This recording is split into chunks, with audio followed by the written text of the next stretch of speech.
7. And so I spoke about family. I spoke about love.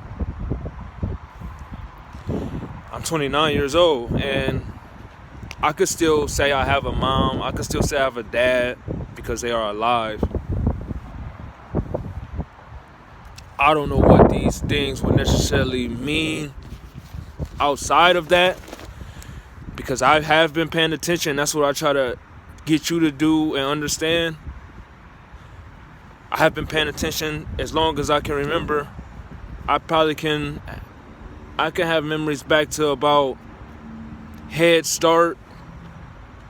I think you're about 4 or 5 or 6 at Head Start. I remember Head Start and living out Brook Park. And, when my mom didn't have a car and we used to walk places and get rides and things like that. Even my mom having me, Autumn and Summer, my 2 sisters, your aunties, in the home. And then I always had a problem with not being able to go to sleep fast. They call it insomnia. I have not been diagnosed. A doctor has not told me that I have insomnia. But just off research, like I say, if you Google, if you just research, study, you can figure out things. So if I didn't have it, or if I do, going to sleep has always been kind of a thing. And I used to be woke. And my mom used to leave, living at Brook Park, my mom used to leave the home at nighttime. And come to find out, I didn't really know at the time, but it come to find out that she was going to go gamble and things like that. Gamble for money or whatever. But she would leave me and my sisters at home, and they would be asleep. Like Summer would be a baby in my mom's room, and Autumn shared a room at the time. We were still kids. Shared a room at the time. So I would be woke. Everyone else would be asleep. She would have left, I guess, guessing I would sleep too. And this would happen over several nights. So then one night, I just so happened to just decide to call. And I called, I don't know if I called my granny. I think it was my granny number, 2421056. And I think that probably was the first time I ever remembered or knew by heart. And so I believe I called that number. And I don't know what was the conversation about, but I basically said that, I'm at home alone. We are home alone. I don't know where my mom's at. I wasn't telling on her or anything like that. But it was more, at the time, I believe it was just more out of like, this just didn't seem right. And once again, like I say, time with my dad was far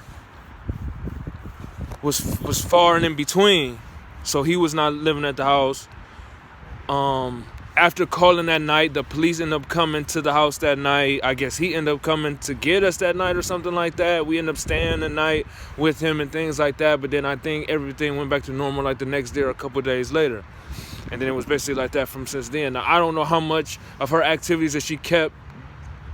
I don't know if that made her stop at that time, but that was the only time that incident ever happened. And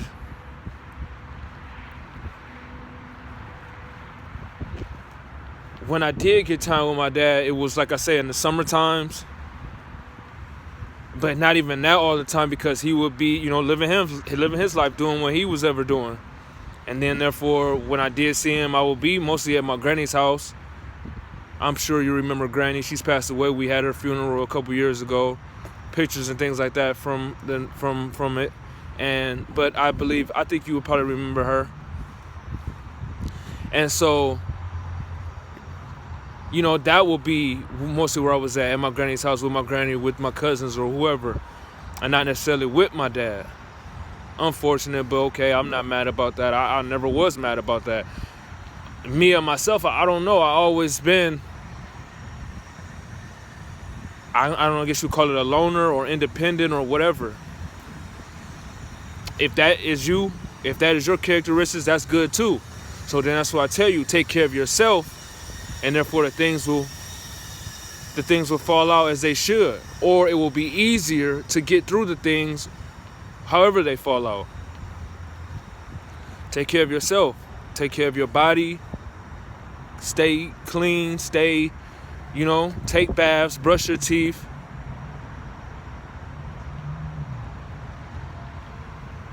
Take care of yourself. Take care of your mind.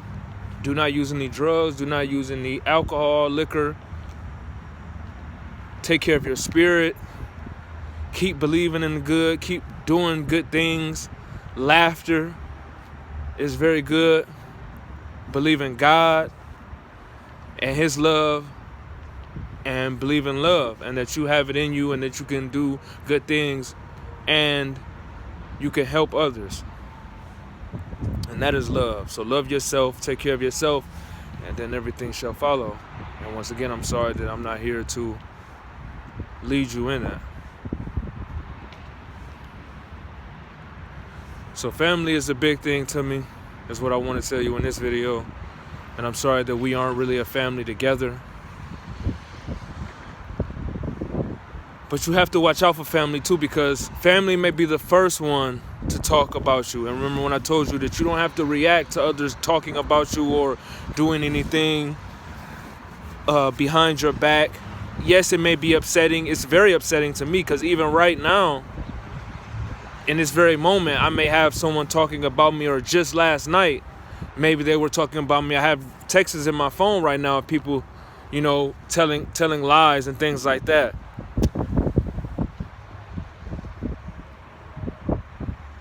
And it's not fun. It's not fair. But like I said, it's bad things in life. It's good things in life.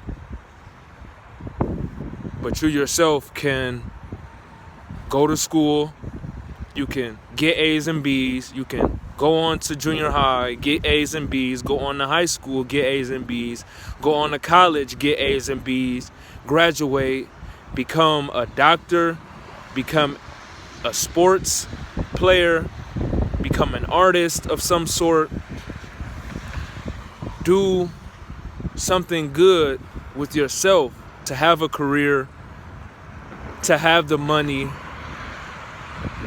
to supply yourself with a home, a car, so that you may get from your home to your career, and then to wherever else that you would like to enjoy your time here on this earth.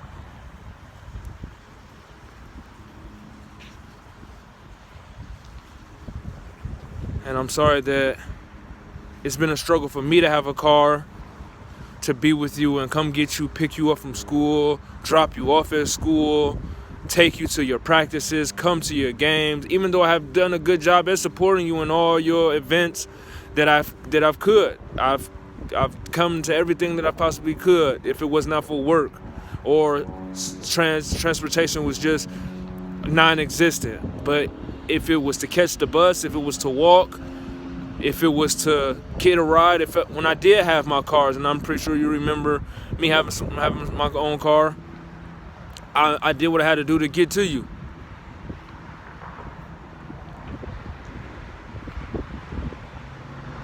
But I want you to not mess up your life, Xavier. I want you to not mess up your life, Xavier. I love you. And I want you to be way better than me. I believe that you are better. I believe that I'm better than my father, my dad. I believe that you are better than me. And so I want you to prove that.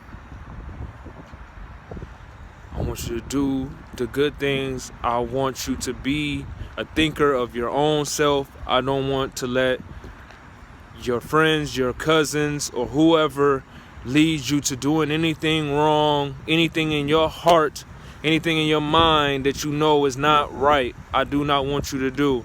I want you to be the best you that you can, Xavier. And I know you know what that means.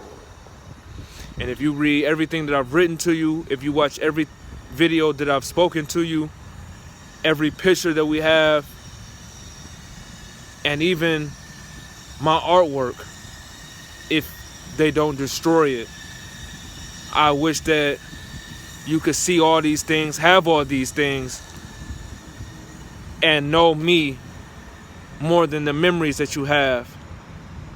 Because I'm sorry that I'm not there with you. And then I want you to take all these things and add them and continue to be the best you that you can be for whoever that you will have to be for. I love you, big boy. I love you more than myself. And I'm sorry, and it hurts me to even have to make these videos, to not be shoveling the snow with you, or dribbling a ball with you, or kicking a soccer ball with you, or painting something with you, or whatever it could be, Zaven. Whatever the time that we could spend, whatever movie we could watch, whatever laugh we could have, whatever drive we could take, whatever bike ride, whatever skate park adventure. I just wish, big boy, we had more time together. But with your time, I ask you, if you love me, if you love yourself, watch these videos over and over and over again until you know and you know and you know that you are doing the right thing for yourself, for your children,